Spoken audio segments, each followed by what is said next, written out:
Assalamualaikum warahmatullahi wabarakatuh.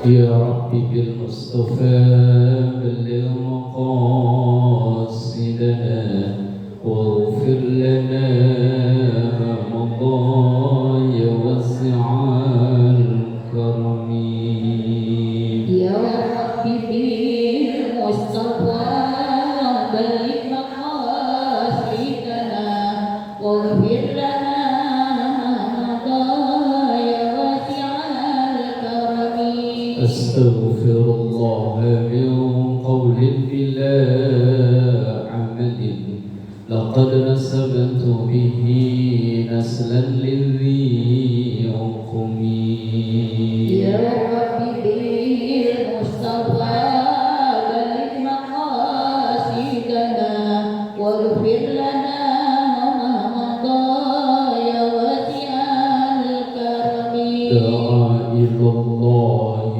فالمستمسكون به مستمسكون بحبل غير منفصم. Ya Rabbi bil Mustafa balligh maqasidana waghfir lana ma madha ya wasi'al karami. اللهم صل وسلم وبارك عليه وعلى آله وأصحابه. الحمد لله وحده ثم الصلاة والسلام على رسول الله سيدنا ومولانا محمد بن عبد الله وعلى آله وأصحابه ومن تبع رشده. سبحانك لا علم لنا إلا ما علمتنا إنك أنت العليم الحكيم. رب اشرح لي صدري ويسر لي أمري واحلل عقدة من لساني يفقهوا قولي واجعل لي وزيرا من أهلي. أما بعد. حضرة العلماء والكرماء وحضرة الأمهات المسلمات مجلس تعليم مجمع المسلمين, semoga kita semua diberkahi, diridhoi dan dikaruniai sehat, afiat, panjang umur dalam taat ibadah kepada Allah Subhanahu wa taala.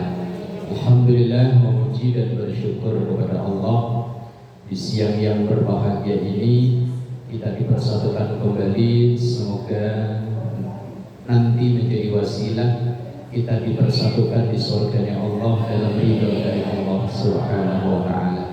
Mengawali taklim, mari bersama doakan kedua orang tua kita, guru-guru kita, para pendahulu kita, dan semua orang yang berjasa dalam hidup kita, terkhusus yang mewakafkan, memperjuangkan musalla dan majelis taklim Majma'ul Muslimin ini. Kita doakan anak cucu keturunan kita nanti dijadikan soleh, solehah, keluarga sakinah, mawaddah warahmah, rezeki yang halal dan barokah. Dan juga kita berdoa pada Allah, hajat negara kita esok hari memilih pemimpin kepala daerah masing-masing berjalan lancar, siapapun nanti yang terpilih menjadi pemimpin yang adil, pemimpin yang sintik, amanah, tabligh, fatwana. Dan juga mohon keikhlasan pada ibu-ibu jamaah semua untuk mendoakan anak saya yang bontot udah 5 hari nginep di BPP dari hari Jumat.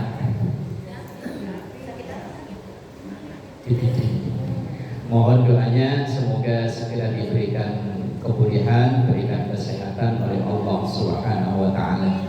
Dan juga umumnya untuk tetangga kita, jamaah kita atau keluarga kita yang lain yang saat ini sedang sakit, kita doakan semoga penyakitnya diangkat oleh Allah, dikaruniai sehat, afiat. Al-hadiniyah wa ila hadratin Nabiyil Mustafa Muhammadin sallallahu alaihi wasallam. Syawilillahi lahum al-Fatihah.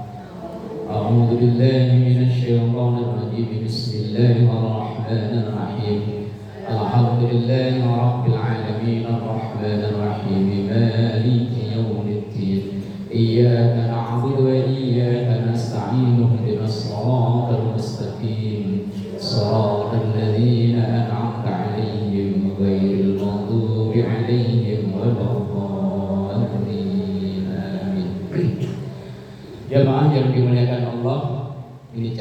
kita ngaji fikih ya.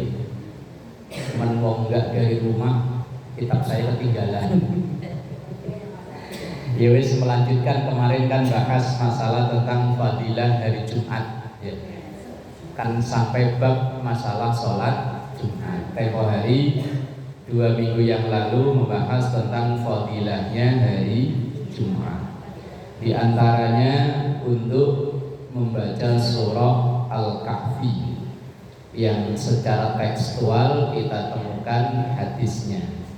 Sementara untuk membaca surah Yasin dan surah-surah yang lain itu dalil secara umum untuk memperbanyak amal baik, amal soleh di hari Jumat. Kemudian diantaranya juga untuk memperbanyak sholawat. Ikhlas nggak ikhlas, kalau sholawat insya Allah tetap ada nilai pahalanya. Walaupun sholawatan sambil gremeng, ya selawatan sambil gremeng itu bahasa Indonesianya apa? Grendeng. Selawatan tapi sambil grendeng. Ya Allah, besek telur puyuh dibelah ya Allah. Tetap ada nilai pahalanya di sisi Allah Subhanahu wa taala. Karena itu sebagai bentuk penghormatan Allah kepada nabinya yang tercinta, yakni Nabi kita Muhammad sallallahu alaihi wasallam. Kemudian saya kutipkan beberapa fadilah hari Jumat, bahwa hari Jumat itu sayyidul ayyami indallah. Enggak ada di kitab itu, kitab saya juga malah ketinggalan. Adalah hari yang paling istimewa. Kalau ada orang nyari hari baik, hari terbaik ya hari Jumat. Cuman sekarang udah geser ya. Kalau nggak Sabtu ya Minggu. Karena kalau hajatan hari Jumat nggak ada tamunya, masih pada kerja ya. Kalau Sabtu Minggu apalagi tanggal muda, wah cocok buat hajatan. Wa huwa a'dhamu min yaumin nahri. Hari Jumat itu lebih agung, lebih mulia daripada malam Idul Adha. Padahal Idul Adha jatuhnya setahun sekali. Kalau Jumat sepekan sekali. Cuma orang lebih nyesel nggak ngelaksain sholat Idul Adha daripada sholat Jumat. Wa yaumul fitri, hari malam Jumat itu kemuliaannya lebih mulia daripada malam Idul Adha maupun Idul Fitri. Makanya saya katakan tadi, orang itu akan merasa kayaknya nyesel setengah hidup, bukan setengah mati, setengah hidup, kalau nggak ikut sholat Id, baik Idul Fitri maupun Idul Adha. Tapi kalau sholat Jumat biasa-biasa saja. Saya pernah diomelin orang sekampung, entah tahun berapa lupa, waktu saya masih tinggal di sini. Gara-gara khotib Idul Fitrinya nggak datang, sementara penanggung jawab yang nyari khotib kan saya. Lah kalau nggak datang kan yang diomelin saya. Kebetulan itu Idul Fitri pas hari Jumat, entah tahun berapa lupa saya, pokoknya udah lama banget lah. Saat itu saya khutbah Jumat di Cipucang 2 itu, di masjid yang orang Madura ya, Cirami. Begitu khutbah kedua, itu HP kok bunyi. Untung nggak saya kasih suara. Kalau nada deringnya itu lagu dangdut. Cuman getar doang, kok bunyi terus nggak berhenti. Begitu selesai khotib, saya diajak makan di tuan rumah situ. Saya buka HP, panggilan ada kali 15 kali dari Pak Jindi. Khotibnya nggak datang. Begitu saya pulang ke sini, wah langsung disidang saya. Gimana khotibnya nggak datang? Terus selesai, ada salah satu bapak-bapak yang nyamperin saya. Gimana sih Pak Ustadz? Ya gimana Pak? Kok khotibnya nggak datang? Giliran saya mau sholat, khotibnya nggak datang. Loh. Lah, terus saya bilang begini, ntar siang masih ada Jumatan Pak? Enggak. Yang saya tunggu-tunggu Idul Fitri kok bukan Jumatan. Wow, orangnya masih ada, masih hidup, masih sering ketemu saya. Cuman saya nggak mau ngomong orangnya mana. Loh, dia lebih nyesel nggak ikut sholat Idul Fitri daripada Jumatan. Kalau saya bilang nanti Jumat ada, dia bilang enggak. Kalau Idul Fitri itu saya nunggunya udah lama. Udah saya nyiapin sajadah baru, sarung baru, koko baru, peci baru. Weh, malah khotibnya nggak ada. Tapi kan tadi Jumat, jadi sholat Id. Kebetulan Pak Ustadz Taufik itu yang belakang karang-taruna yang gantiin. Enggak seru. Saya bilang, ntar Jumat. Enggak, terus pokoknya enggak tahu tuh. Sampai sekarang orangnya masih mau sholat tuh enggak. Padahal dalam keterangan ini malam Jumat itu lebih istimewa, lebih agung daripada Idul Fitri maupun Idul Adha. Wa fihi, dan di dalam hari Jumat itu khamsu hisalin fi, ada 5 peristiwa besar. Di hari Jumat itu ada 5 peristiwa besar. Pertama, khalaqallahu Adam wa fihi uhbita minal jannati ilal ardi. Allah menciptakan Nabi Allah Adam hari Jumat dan juga mengusir, kalau dalam tanda kutip ya, mengeluarkan Nabi Adam dari surga pindah ke bumi juga hari Jumat. Jadi bumi ini pertama kali ditempatin, pindahan dari surga. Berarti kita ini aslinya penduduk surga. Yo, rencana nanti balik lagi ke sono ya. Rencana. Yang namanya rencana itu ada yang kesampaian, ada yang enggak. Calon. Ya, kayak besok ini kan kita milih calon ya. Jakarta ada berapa? 3 ya? 3. Nah itu kan ya ada yang jadi, ada yang enggak. Lah aslinya kita ini keturunan Nabi Adam. Adam itu aslinya penduduk surga. Karena satu kesalahan, kalau boleh itu dianggap salah, padahal Nabi itu aslinya ya enggak salah. Itu memang skenario Allah supaya Adam itu nempatin bumi. Yang dulu saya diceritain sama guru, cuman saya cari kitabnya belum ketemu. Belum ketemu, saya hanya ini dulu pernah ceritain waktu SD, saya masih ingat betul. Nabi Allah Adam dilarang makan buah khuldi karena kebujuk omongan istri, akhirnya ngambil. Begitu ngambil dimakan, nyangkut di sini. Karena laki kan ngicipinya dikit, nyangkutnya di sini. Kalau perempuan ngicipannya agak banyakan, nyangkutnya di kanan sama di kiri. Cuman saya cari-cari sampai sekarang belum ketemu itu bener apa dongengan boh. Wong saya cari sampai tanya ke Mbah Google juga belum tahu. Cuman sering dengar, saya cerita itu sering dengar, cuman saya cari sumbernya dari mana, wallahu a'lam. Nah, pertama kali bumi ini ditempati oleh manusia yaitu Nabi Allah Adam hari Jumat, dan Nabi Allah Adam diciptakan juga hari Jumat. Wa fihi tuwfiya, dan Nabi Allah Adam diwafatkan juga sama, yaitu di hari Jumat.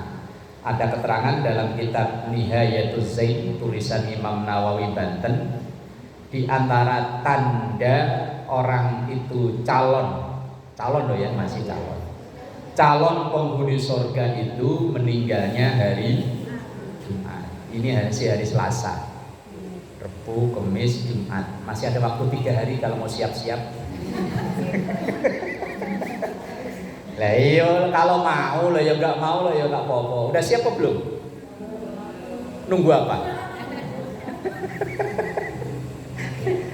Apa nunggu temennya duluan? Survei dulu ke sono, kalau enak saya ikut, kalau enggak enak jangan, enggak jadi gitu ya. Ya terserah Allah ya. Itu baru tanda. Ya enggak mesti yang mati hari Jumat itu semuanya orang baik, ya enggak tentu, semuanya terserah Allah. Banyak orang-orang alim, orang-orang besar meninggal ya tidak hari Jumat. Hanya salah satu tanda. Tanda itu yo bisa jadi iya, bisa jadi enggak. Kemudian wa fihi sa'atun la yas'alul 'abdu fiha Allah syai'an illa a'tahu iyyahu. Yang ke berapa itu? Tadi kan ada 5 peristiwa besar ya. Ada waktu atau saat yang ketika orang itu berdoa mulai dari malam Jumat sampai hari Jumatnya, berarti terhitung itu mulai dari Kamis sore matahari terbenam sampai nanti Jumat sore matahari terbenam.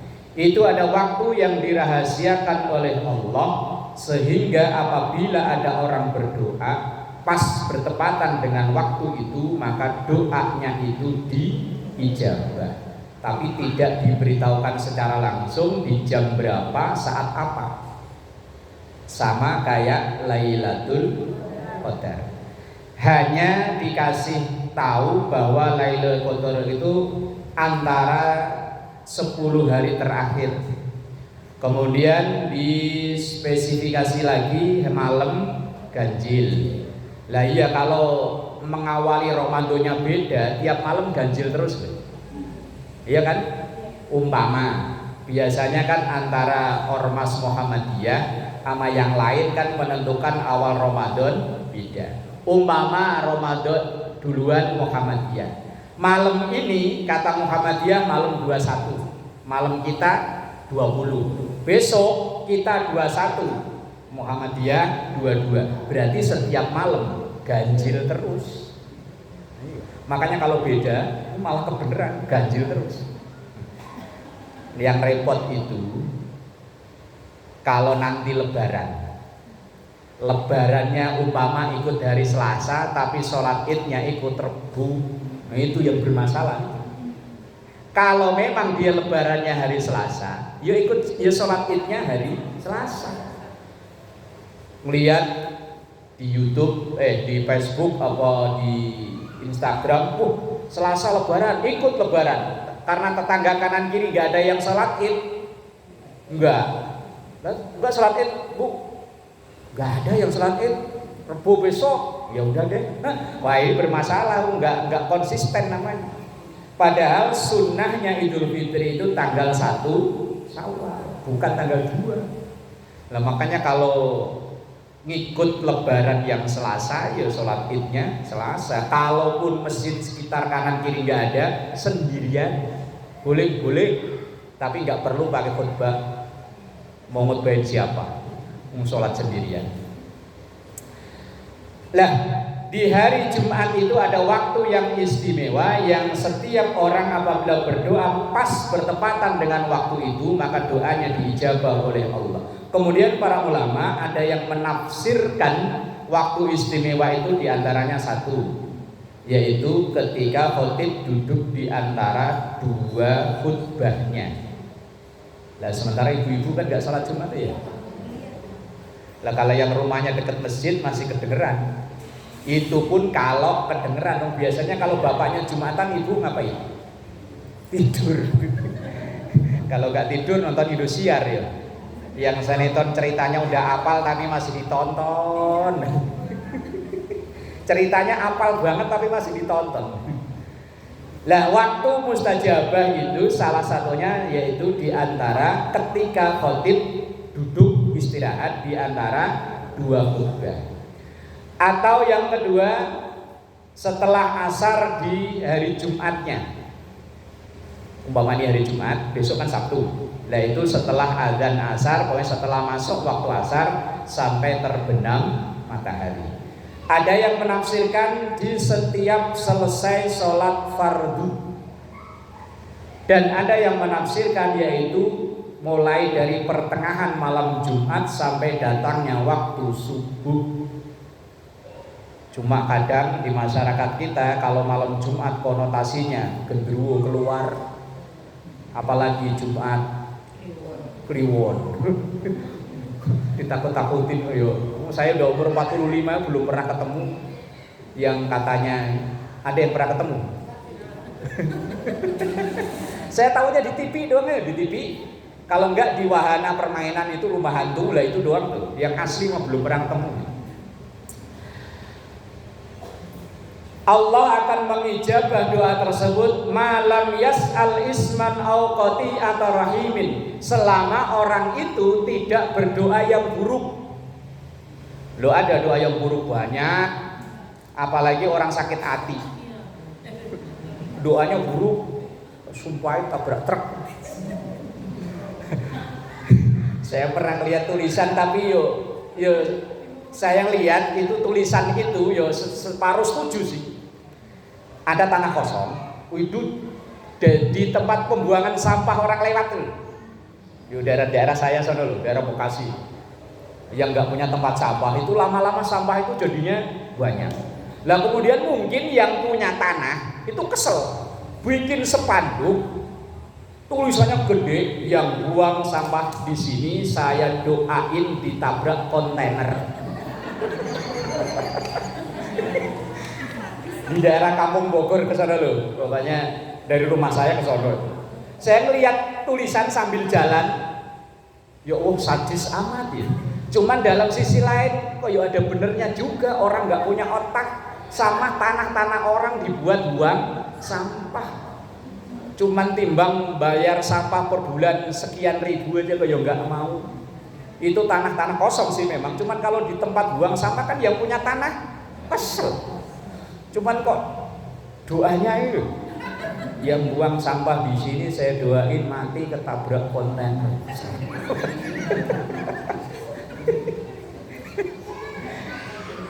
Ya gimana ya, kadang ya udah dipagerin tetep aja buangnya ngelewatin pagar. Ya Allah, ini kadang salah satu sih yes, kata-kata saya 11-12 aja. Malam yas'al isman au qati'atan, selama ia tidak memohon doa yang buruk. Apalagi seorang ibu, jangan, kalau bahasa orang Betawi, jangan sekata-kata sama anak. Karena omongan ibu itu seperti omongan Nabi untuk umatnya. Mungkin hari ini belum diijabah, tapi mungkin bulan depan, tahun depan, atau mungkin nanti anak kita udah dewasa. Lah kadang orang ini kan kadang ada batas emosi ya. Ketika anak dinasehatin berkali-kali nggak apa, kalau orang Jawa bilang nggak ngerewes, nggak nurut. Kemudian mungkin ibu saking keselnya, ya udah kalau gitu terserah dah, mau preman jadi preman terserah, mau apa kek. Lah kok nanti suatu saat anaknya lulus sekolah malah preman, sini digambarin cendok, sini digambarin garpu. Preman yang doyan makan. Lah kok seandainya anak itu kok jadi preman beneran, itu kan gara-gara omongan emaknya. Ya semarah-marahnya ya wonan, dinasihatin susah amat. Mau jadi RT kek, jadi RW terserah sana lah. Ya lumayan RT sekarang ada gajinya ya. Lah kalau di daerah saya sono jadi RT pada dorong-dorongan, nggak ada yang mau. Lah kalau di sini kan lumayan deh. Di perumahan saya mah lucu, rapat pemilihan RT yang nggak hadir ditunjuk, langsung plang dianterin ke rumahnya RT. Pada yang nggak ada yang mau, RT RW nggak ada yang mau. Akhirnya yang nggak datang malah ditunjuk. Begitu bangun tidur kaget, depan rumahnya salah sendiri, diundang nggak perlu datang. Maksudnya nggak datang itu biar nggak dipilih, malah dipilih. Wa fihi taqumus sa'atu, dan di hari itu nanti akan terjadi kiamat. Ini udah Selasa ya. Rebo, Kamis, Jumat. Tapi kan Jumat kapan kan kita nggak tahu. Yang penting pokoknya informasinya bahwa kiamat itu nanti hari Jumat. Tapi kalau ngelihat tanda-tandanya kok kayaknya udah dekat.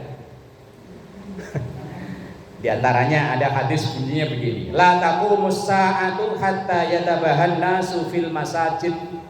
Kiamat itu enggak akan terjadi sehingga orang itu berlomba-lomba, berbangga-bangga dalam megah-megahan masjid. Dan sekarang mana ada masjid jelek? Enggak ada. Masjid bagus-bagus semua, sampai dibeli-beli ngecrek pinggir jalan ya untuk bangun masjid. Lah terus berarti masjidnya enggak usah dibangun gitu? Ya enggak gitu. Ini maksudnya orang hanya bangga dengan bangunannya yang bagus, tapi isinya enggak ada. Yang ngeri itu masjidnya bagus, karpetnya empuk, ruangan AC, yang isi cuma 4. L. Yang buka pintu awal dia, yang nyalain pengajian tarhim yo dia, yang azan dia, yang qomat dia, yang imam dia, kalau perlu yo yang makmumnya yo dia juga. Saya pernah ketemu sekali Bu, gara-gara macet dulu sebelum ada tol ini Cipali, masih lewat Pantura. Itu kan ada perusahaan bis yang ada kebijakan bahwa kalau subuh wajib berhenti. Itu di kampung saya ada bis namanya PO Haryanto, Madura juga ada kayak itu. Itu memang diwajibkan supir untuk memberi waktu penumpang untuk sholat subuh. Lah kalau lancar sih subuh udah nyampe sini. Kalau nggak lancar, nah saya pernah nyampe Cirebon. Supir itu udah susah-susah nyari masjid yang ada parkiran bis, kan nggak gampang kan? Begitu udah dapat parkiran, begitu turun ternyata penumpang bisnya yang sholat cuma 2 orang. Saya satu sama 1 orang bapak-bapak. Masuk masjid, lah masjid ada parkiran bis itu berarti kan bukan masjid kecil. Udah azan, saya udah nunggu di teras, belum ada. Begitu datang ada aki-aki pakai celana pendek, pakai kaos putih yang itu sarungnya disampirin ke pundak. Khas wong desa kan gitu ya. Kayak bapak saya kalau mau ke musala ya begitu. Celana pendek, sarungnya disampir ke pundak. Klotek, klotek, klotek. Dia datang buka pintu. Habis itu wudu adzan.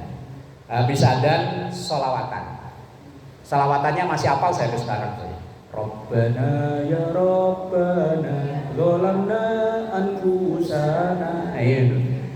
Selawatan berkali-kali, bayangan saya itu samping imam ini kan ada pintu. Pikir saya itu imamnya nanti keluar dari pintu itu. Wong masjid segede ini. Udah ada sekitar 5 menit kok nggak komat-komat. Akhirnya dia berdiri komat. Kok imamnya belum ada? Ternyata dia imamnya. Ya Allah, bisa dibayangin orang udah sepuh bacaannya, wong karena orang saya pendatang ya wes saya makmuman. Ya Allah, masjid sebagus itu. Nah ini loh yang undang kiamat. Tapi kalau masjid bagus, jamaahnya banyak, ya alhamdulillah. Tapi ada penyeimbang. Selama lafaz Allah masih dikumandangkan, maka kiamat kubro masih jauh. Dan sementara setiap gang, hampir semua ada musola masjid. Ini gang 1 sini ada, gang 1 sono ada, gang 2 ada, gang 3 nggak ada ya. Yang sini loh ya, kalau sono ada kan ya. Gang 4 masjid, hampir semuanya ada. Ntar pokoknya asal jam 3 saut-sautan, insya Allah kiamat masih jauh. Itu kiamat kubro. Yang kiamat sugro ini yang nggak tahu. Kiamat sugro itu kiamat yang kematian kita masing-masing. Dalam sebulan ini saya 2 kali atau 3 kali dapat kabar teman adik kelas saya tanpa didahului sakit meninggal. Yang satu dia kerja di rumah sakit, begitu pulang istrinya suruh masakin mie-nya mateng, suaminya rebahan depan TV, dibangunin udah nggak ada, mati sampai sekarang. Sampai sekarang. Terus setelah seminggu ya sehat seger buger, kambingnya banyak, pulang ngarit habis rebahan di samping kandang kambingnya, maksud istrinya dibangunin untuk sholat duhur, yo gak ada sampai sekarang juga. Ya Allah, maka alhamdulillah asal kita bangun tidur kok jam 3:30 kok kita masih bisa bangun. Waduh, alhamdulillahilladzi ahyana wa ilaihin. Kalau bahasa gampang, ya Allah, makasih ya Allah, nyawa saya udah ditaruh di sini lagi. Khawatirnya kalau malaikat yang ngambil lupa nggak balikin lagi. Yang kayak tadi dimasakin mie, malaikat kan lupa nggak dibalikin. Langsung di storin ke Israel, waduh selesai. Lah hari Jumat itu nanti salah satunya terjadinya hari kiamat. Kemudian ada makalah. Ini mau percaya ya boleh, nggak percaya ya nggak apa-apa, bukan hadis. Cuman ini dulu waktu saya kecil, makalah ini jadi lagu. Saben malam Jumat ahli kubur mulai neng omah. Oh, dulu saya zaman kecil apal saya. Begitu saya gede nongol di lagu selawatan ya. Kanggo njaluk donga wacan Al-Qur'an najan sak kalimat. Ya bukan orang Jawa bisa ya. Lamun ora dikirimi banjur balik brebes mili bali nang kuburan mangku tangan tetangisan salli wa sallim iman ala Muhammad salli iman ala Muhammad wal ali wal ashabi man qad wahada wal ali wal ashabi man qad wahada. Dulu kalau di kampung kan budayanya kalau habis adzan nunggu qomat kan solawatannya jarang yang pakai Arab, pakai Jawa. Eling eling sira manusa lanang wadon nemeno ngaji. Dulu kalau di kampung gitu. Lah ternyata setelah saya ngaji itu ada dalam kitab I'anatut Thalibin. Di kitab yang kemudian dijadikan syair.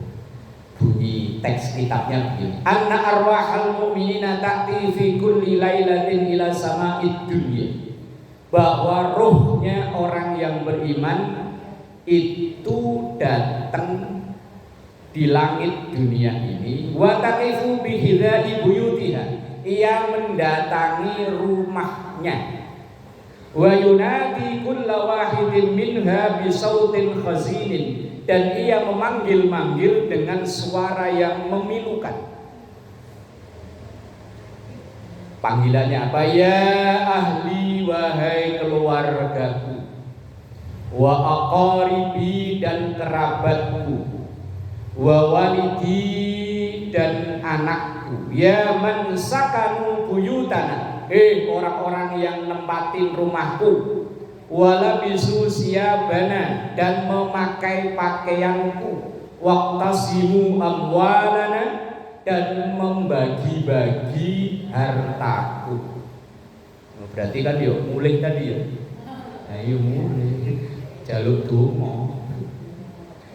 Datang ke rumah ahli warisnya. Nah kalau anaknya pindah kontrakan gimana? Emang dikira roh itu sebodoh kita gini? Enggak, dia itu kalau guru saya dulu menganalogikannya begini. Orang yang sudah meninggal ngelihat kita itu kayak ngelihat TV. Dia ngelihat kita, cuman yang di TV itu kan nggak ngelihat yang nonton, siapa aja kan nggak nonton. Cuma roh itu ngelihat anaknya lagi ngapain, lihat anaknya lagi ngapain, lihat anaknya lagi ibadah, yang lihat anaknya lagi maksiat, yo lihat. Betapa menangisnya orang tua kita yang udah nggak ada kalau ngelihat anak-anaknya ternyata ahli maksiat. Dan betapa senangnya ketika anak-anaknya ahli baik, ahli ibadah.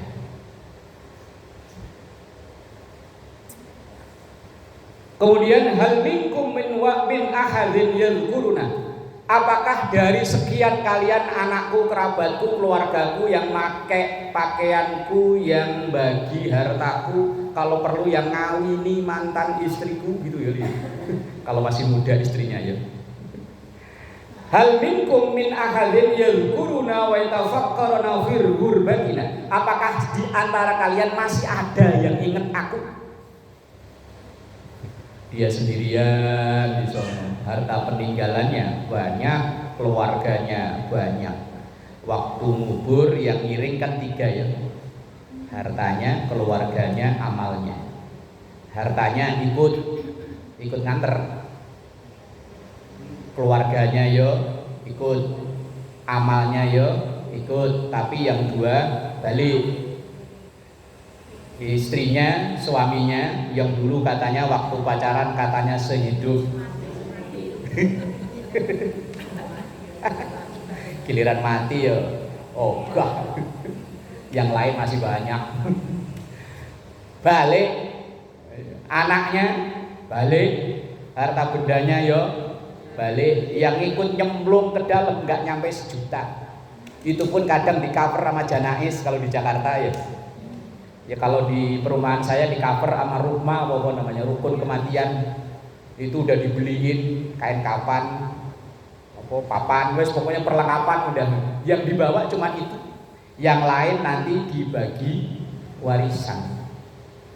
Lah ketika semua itu udah manggil-manggil kok nggak ada yang ingat alias nggak ada yang ngedoain. Nah tadi lamun ora dikirimi banjur balik Brebes mili.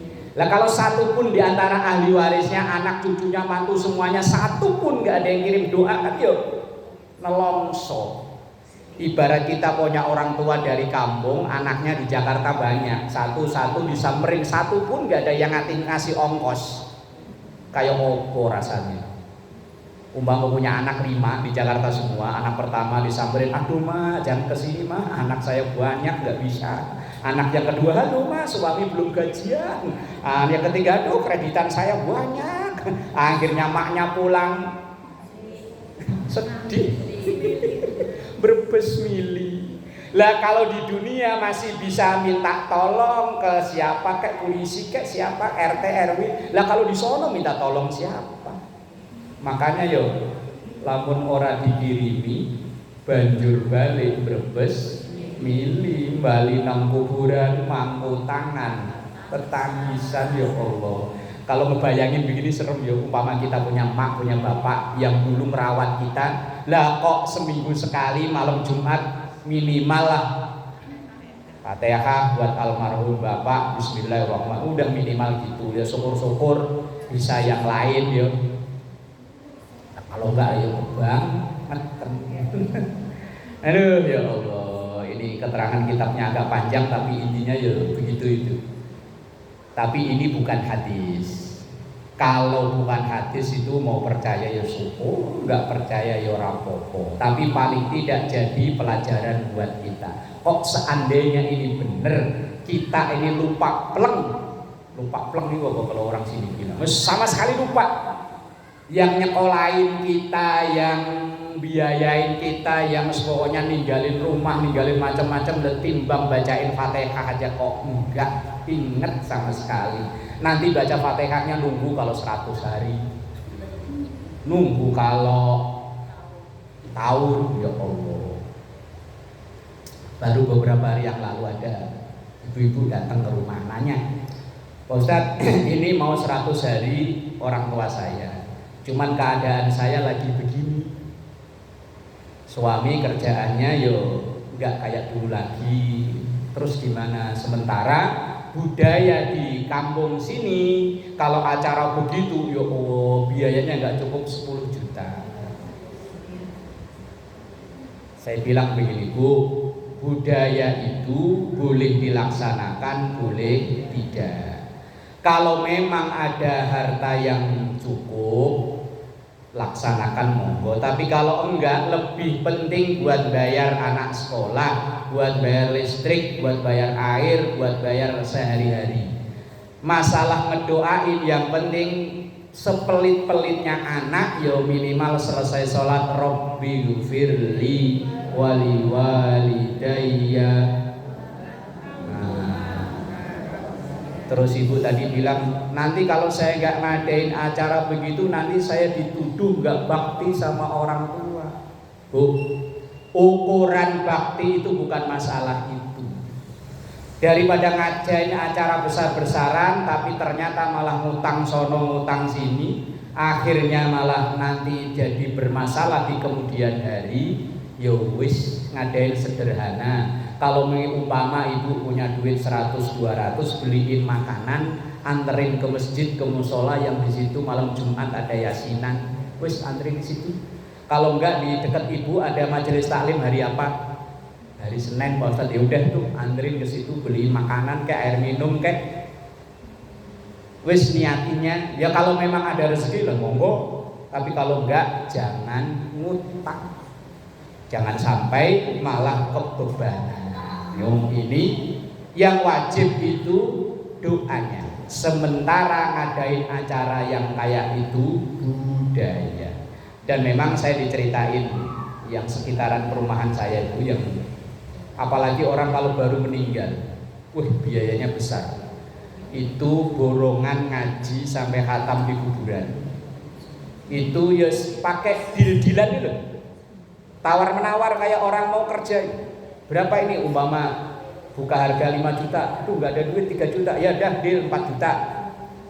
Iya kalau orang kaya nggak masalah, niat sedekah buat almarhum. Lah kalau orang nggak punya, umpama dia rumah masih ngontrak, punya cicilan motor buat kerja sehari-hari, anak masih sekolah. Yang lebih miris lagi kalau suami meninggal, anak masih kecil-kecil, masih pada sekolah, kemudian kadung budayanya begitu, iya kalau nggak ikutan begitu, nggak enak, wah itu yang bahaya. Itu punya anak yatim. Secara tidak langsung kita ikut makan harta anak yatim. Ya kecuali kalau memang dia orang kaya raya ya kontrakannya se-RW gitu ya. Enggak masalah. Lah kalau yang kondisinya kayak begitu ya kasihan. Sebetulnya budaya yang paling bagus yang ya masyarakat kita sudah ada sebenarnya. Begitu meninggal, ibu-ibu pada datang ke rumah duka dengan mohon maaf ya, membawa mungkin 50.000, 100.000. Ya kan? Itu budaya yang sangat bagus sebetulnya yang itu. Kalau di daerah saya ya ada yang bawa gula, bawa beras, bawa macam-macam, ya kelapa, ya mie, macam-macam. Ini untuk meringankan bebannya orang yang terkena musibah, yang jadi bahan ledekan orang yang anti tahlil. Itu kan aslinya di situnya nih. Ini orang udah kena musibah, keluarganya meninggal, belum lagi mungkin sebelumnya dirawat di rumah sakit sekian dari butuh biaya. Lah begitu meninggal ditekan buat acara tahlilan dengan biaya yang segitu juga. Lah aslinya yang diledek mereka itu kan masalah ininya. Kalau kita nggak menyadari diri sendiri, ya tadi lah budaya yang terbaik itu yaitu begitu ada yang meninggal tanpa kita diundang, hanya dengar informasi si itu meninggal, kita datang bawa rezeki yang kita punya, yang seikhlasnya kita ya kadang ya 10.000 bisa pakai kondangan yang tempat orang seneng-seneng aja kadang 50-100 ya, ke tempat orang susah kadang terlalu. Padahal pahala yang terbesar itu yang diberikan kepada orang yang sangat membutuhkan. Wallahu a'lam bishawab. Al-Fatihah.